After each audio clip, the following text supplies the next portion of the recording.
បានដល់ពេលមិនបានមកខ្ញុំមែនយ៉ាងទៅវិញពីដូចជាការភ្នែកមកទាំងគូក្បៅពីព្រោះតែខ្ញុំនេះបាន LOVE YOU កុំទៅជឿអ្នកណាប្រវត្តិថាយើងគឺជាគូ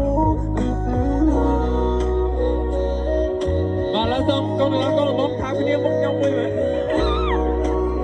ហើយបាទកូនហូរមួយណាបាទយេ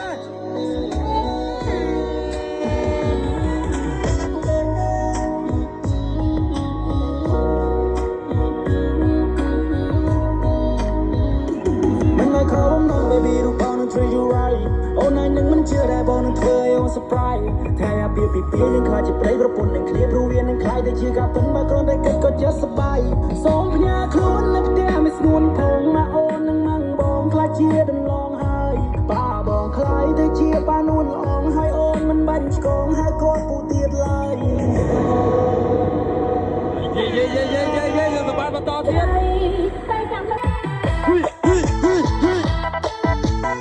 What's up?